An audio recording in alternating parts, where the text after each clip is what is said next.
Coming up on UTRGV-TV, a failed petition to move Halloween to the weekend helps create Trick or Treat Day, a now official national holiday. Plus, the National Butterfly Center hosts the annual Haunted Trails, and we sit down with K9 Officer Odin for this special edition of Spotlight of the Month. We have this and so much more. UTRGV-TV's Halloween special starts now.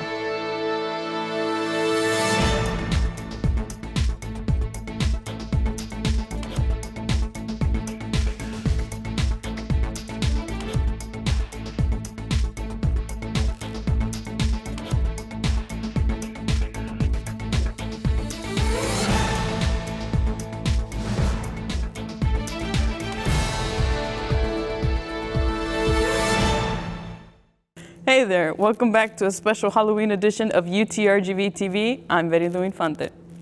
This past weekend marked the celebration of a new holiday that arose from a petition to move Halloween to the weekend. Rocio Villalobos has the story.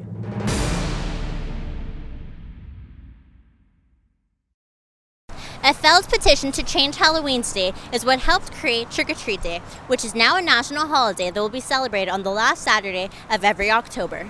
Launched last year by the National Halloween Association on Change.org, the petition aimed at creating a safer, longer, stress-free celebration reached more than 100,000 signatures. But instead of moving the date, an extra day of celebration was added. UTRGV-TV visited a local pumpkin patch to learn what parents and children do for Halloween and what they think about celebrating on a Saturday. We like to do dress up. We like to have a big cauldron out in the front yard and have all the kids from the neighborhood come collect candy and just have a great night with family and friends. This is her daughter's second year enjoying Halloween, but she hopes Trick or Treat Day catches on because it would mean less weekday stress. It's kind of hard to come out and celebrate with my little girl rushing home from school and trying to get her dressed and us dressed and everything ready, and then having the kids come at the same time. So it would actually be really fabulous for us. 6-year-old Miguel Arellano agrees and tells us a weekend holiday would mean much more fun for him. Would you be happy if Halloween were to be moved to a Saturday permanently so you wouldn't have to wake up for school the next morning? I would love to. Arellano adds his favorite part of Halloween is collecting candy, but he always takes safety precautions. I want to go trick-or-treating and tell your parents to check your candy.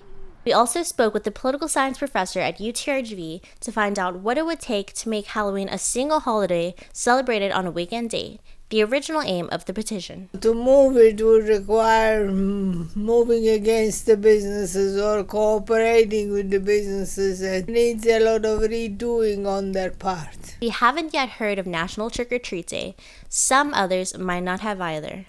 This could mean 2 days of trick-or-treaters, so you might want to prepare by buying extra candy. Reporting in Edinburgh for UTRGV-TV, Rocio Villalobos. The National Butterfly Center, located in Mission, had its annual Haunted Trails. Our reporter Elijah Noriega dared to enter. On a chilly Friday night, the National Butterfly Center hosts the annual Haunted Trails, where the community was invited to walk a 1-mile hike through the woods. Event is our second year that we do this, and the first year was very successful, even though we were new at it. But it was pretty scary and pretty fun, to walk out in. We've been working at it for the whole year, acquiring costumes or ideas, or always trying to change the concept of it. That way, it's not a boring repetition. It's always something new, and people will be interested in it. Just the fact that we have all these natural resources here and all these natural habitats. Come out and visit us, and you can see how really colorful it is out there. The Butterfly Center is a non-profit organization, so they continue to plan events throughout the year, just like the upcoming Monarch Festival happening this Saturday. Butterfly Festival, the 2nd of November is Free Community Day, so everybody's more than welcome to bring the whole family. It is the migration peak, so it is our peak season as well. So we get so many butterflies in here that I always tell people, if you walk out the doors and you don't close your mouth, you end up swallowing one. That's how many butterflies are out here in that time. Long lines wrapped around the building, and the wait times were for hours. But the community still enjoyed their time at the trails. Unfortunately, no tarantulas, but it was very creative and funny at some points. I had a great time. And for more information of upcoming events at the Butterfly Center, you can always visit their Facebook page. In Mission for UTRGV-TV, I'm Elijah Noriega. This past Friday, the Brownsville-Ringgold Civic Pavilion kicked off its fall festivities at Dean Porter Park with a spooky movie, scarecrows, pumpkins, and much more. This past Friday, October 25th, the Brownsville Dean Porter Park opened the pumpkin patch free of charge for all ages. The patch includes displays for people to pose for pictures at, and different sized pumpkins are available for purchase. The price of the pumpkins vary by size. The patch is open from 10 a.m. to 8 p.m. until October 29th. Altar de Muertos features works of art representing the Hispanic celebration and will be displayed through November 17th. Each altar was created by members of the community. IMAS's registrar and exhibits coordinator says the holiday serves to keep the memory and spirits of loved ones alive. And it's a way to remember the dead and also to see that in a different aspect, not so much about the sadness of it, but the happiness of their memories and also bringing them alive on that day. Saturday, November 2nd, IMAS will host a Day of the Dead celebration complete with activities for the entire family. This past Thursday, the City of Edinburgh hosted their 21st annual Halloween Fall Festival at the Edinburgh Municipal Park. The City of Edinburgh Parks and Recreation planned a night filled with activities for the whole family. There were special performances by Edinburgh CISD elementary schools, a costume contest for different age groups, food, games, and rides. A festival attendee speaks about the event. I think it's a really good opportunity, not just for the organizations that are here, but for kids as well in the community, just to get them involved. And you see right here, we do like to keep the kids involved, active, and you can see they love all the colorful costumes, the candies, all that stuff. The City of Edinburgh hopes to continue making these festivals bigger and better than previous years for the community to enjoy. Coming up, our reporter goes out on the streets of the Brownsville campus with some Halloween trivia, and we have much more in this special edition of UTRGV-TV. We'll be right back.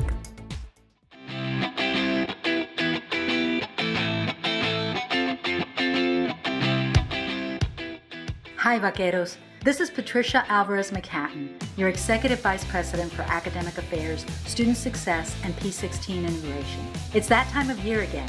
We know you're busy with homework and other school projects, but I want to remind you about one more important thing that we want you to do before you leave for winter break. Registration for spring 2020 is now open. We're here to help you, so let us know how we can assist you. If you need any help as you're working through registration for the spring, please feel free to contact me or my office. We're here to help. Hope to see you in class.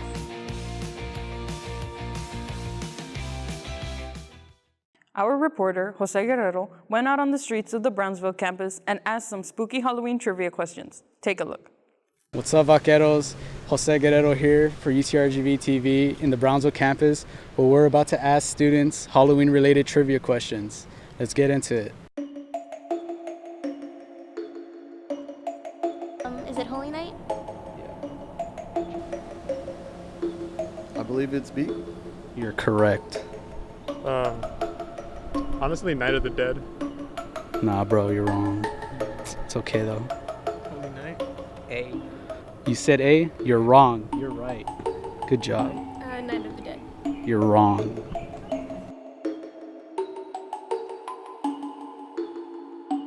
Orange, white, and yellow. Almost had it. It was the other way around. Orange, yellow, and white. You're wrong. Base is orange. I think middle is yellow and the tip is white. That was good. You're correct. I would say a fruit. You're correct. Good job. It has seeds, so it's a fruit. The fruits. You're correct. Good job. Give me a high five. Hey, can I ask you a question, bro? I don't know. Pumpkins don't really taste that good, so I'm gonna go with it's a vegetable.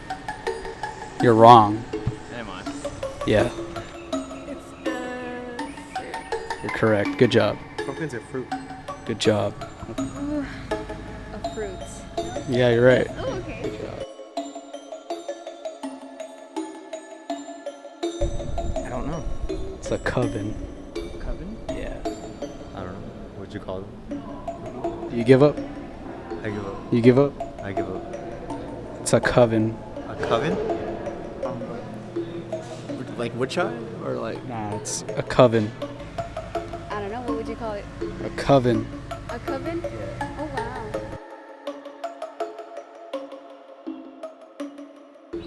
I actually don't know. It's Ireland. Romania. No, wrong. It was Ireland. I have no idea. It's Ireland. Iowa? Yes. No, it's Ireland. Ireland? Good job. First one. Oh my god! The first one. It's like trivia for Halloween. It's like 2 questions. You're good?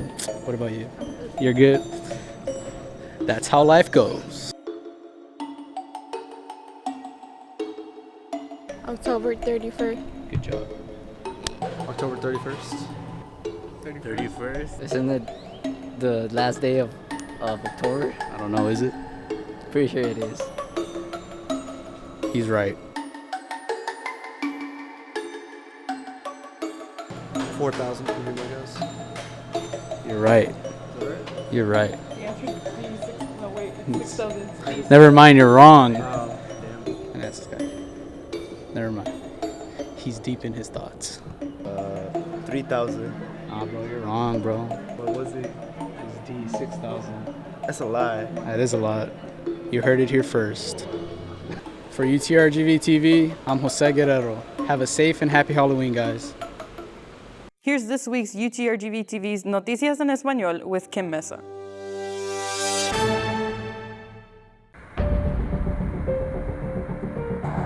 Cualquier casa abandonada en medio de nada da temor y miedo, especialmente en el mes de octubre acercándose a Halloween. En este especial de Halloween recorremos los top 3 lugares que se dicen estar más embrujados del RGV. David Bowles, profesor de UTRGV del Departamento de Literatura y Estudios Culturales, escribió en su libro Ghosts of the Rio Grande Valley sobre varios sitios que se dicen estar embrujados. Bowles escribe que en 1922 Sherry compró 17,000 pies cuadrados para hacer su Sherry Mansion y en 1945 Sherry murió y fue sepultado en una capilla en su terreno. Gente murmura que el señor de Johnny Cherry estaba tan conectado a su mansión que dicen que el espíritu de Sherry se puede ver a veces en su porche o en su laguna. El siguiente sitio es la capilla de la Lomita, localizada en Mission. Cuando el dueño original René Guyards murió en 1861, le dejó sus tierras a los Oblatos de Marilla. La capilla se ha restaurado 3 veces, en 1928, 1939 y en 1976. Visitantes a la capilla dicen que se aparece una monja en las noches. Bowles nombra a el San Juan Hotel un lugar lleno de mucha maldad. Comenta que murieron muchos mexicanos americanos por las guerras de bandidos. En 1920 se construyó el hotel y la comunidad afirma que se murió mucha gente adentro del hotel. Se rumora que se oye mucho ruido extraño en la noche y que se puede ver una señora en la ventana del segundo piso. Toluca Ranch.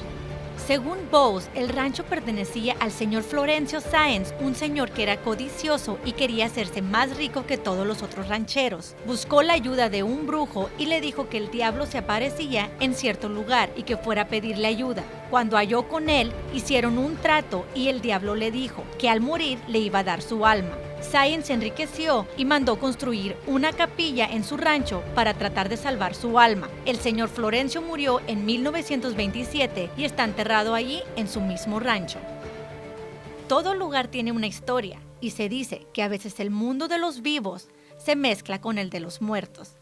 Reportando para UTRGV-TV Noticias en Español, yo soy Kim Mesa. Now let's send it over to Nathaniel Puente for This Week in UTRGV Sports.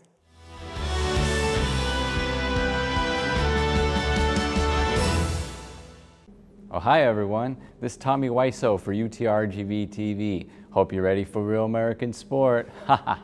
We start with UTRGV versus California Baptist. Both teams entered this one trying to stay near the top of the leaderboard in the Western Athletic Conference.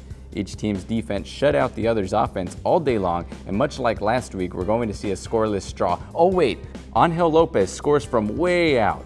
All Lopez sees is dollar signs. Everything goes wrong at once for CBU. The results definitely have UTRGV winning this one 1-0. Building off that intensity, UTRGV faced CSU Bakersfield. Another defensive struggle ensued before the Roadrunners' Mikey Vogel finds the net. A man like that, with that leg, my God, the Vaqueros would fall in this one 1-0. Wow, what a story that one was. Well, the women's team was trying to protect their place in the WAC standings. It seems like they are the expert, but let's see what Utah Valley has to say about that one.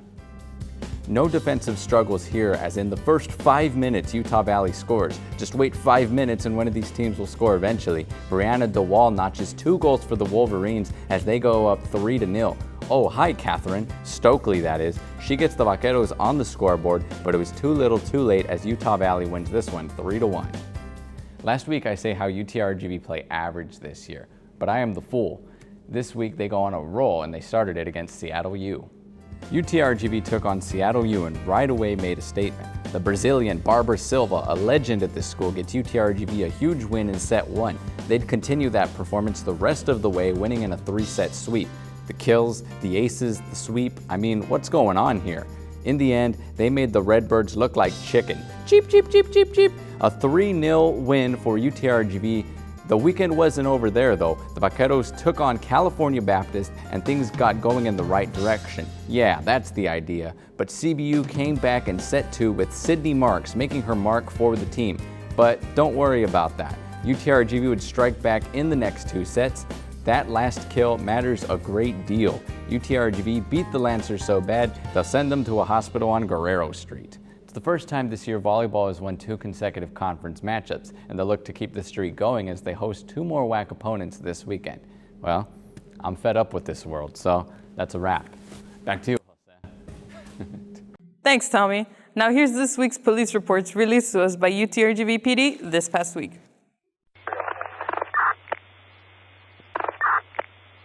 On October 21st, an officer responded to the Vaquero Plaza in reference to a non-affiliated homeless male sleeping at the entrance to the building.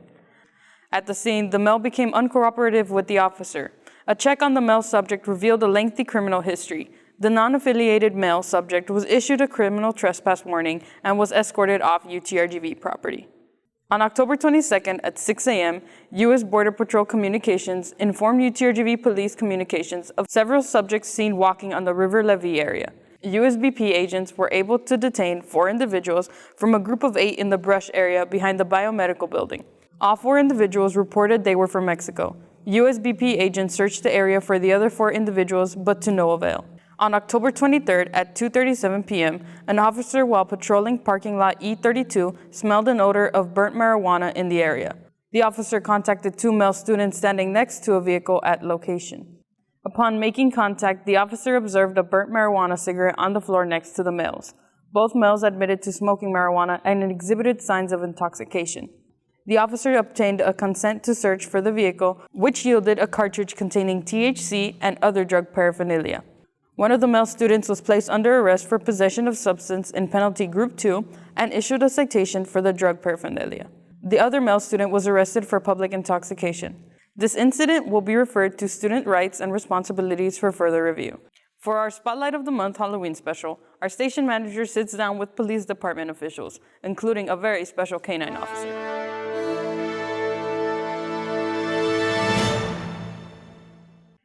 Welcome back to another Spotlight of the Month, and for this Spotlight of the Month, we've invited Sergeant Ralph and Officer Reyes, and of course, Canine Officer Odin. So since this is our Halloween special, we just want to talk about some safety tips that the police department, the UTRGV Police Department, is going to provide for us, and of course, just a little bit more about Canine Officer Odin and how he's contributed to our university. Thank you so much for being here with us today. Thank you. So first of all, some of the UTRGV community might not even know that there is a canine unit. Can you tell us more about how that came about? Sure. Our former chief had applied to start a canine unit a while back, and he'd originally intended for it to be narcotics dogs. So that's what Canine Odin is a single-purpose narcotics dog. And since then, we have acquired 2 more dogs, and their jobs are explosives. So they do scent detection for narcotics and explosives, our dogs. Okay, and so what year was that? Was this back when it was UTPA? Yes. So Odin came to us in 2011, and then we got Canine Susie, who's in Brownsville last year, and we just got Canine Ika here in Edinburgh. Okay, so this now year. there's 3 Yes. in total. Okay, and so tell us about their duties, just overall for the canine unit. Some of it is just presence. You know, I think that it says a lot to see a canine unit on a university campus. But then on top of that, Ika and Susie are going to do explosive sweeps, or do explosive sweeps for events. They also check suspicious packages for us to make sure that there isn't anything that's going to explode in there. Odin does more of a probable cause searches, or he looks for areas that we've already found narcotics sometimes to see if he can further locate more. Okay, and something about Halloween night, what would they do on Halloween night? What's been done in the past, and what's new that's going to be done this year? So we get a lot of suspicious everything calls and Halloween. People with masks and costumes, people with suspicious behavior, and they would check any suspicious packages, really. They'll be available. They're always available on call. And then, you know, if they need to, they'll respond to the campus or one of the campuses to check something out, depending on what we suspect is in it, Odin or Ika and Susie. Okay, so Officer Reyes, what are some of the most important tips you would give in order for the community to have a fun but safe Halloween night? The most important tip I would advise would be to, of course, inspect the candies that they do go trick-or-treating, you know, first for the kids, smaller kids, of course. Candies, make sure they get inspected, make sure that they don't have any items inside of those candies, anything that can pose a danger. Secondly would be, if you're going out trick-or-treating as well, go to the nicer neighborhoods, of course, areas where you see other people that are trick-or-treating as well, and areas that are well lit as well. I know we probably will have more, on the college aspect or university aspect, there will probably be more Halloween parties going on. Mm-hmm. The most important thing is if you do drink, just don't drive. Try and, you know, you can use different resources. There's Uber, Lyft, or simply get a designated driver as well. Super adorable, especially in the Superman costume. Is he going to be wearing that on Halloween night? Yes, and maybe a couple days before that, so that we get good use out of it. He's now been a dinosaur, a vaquero, and Superman. Well, thank you so much for being here with us today. Thank you for taking time out of your busy schedules to be here with us today. Again, this is Sergeant Ralph and Officer Reyes. This is our Spotlight of the Month.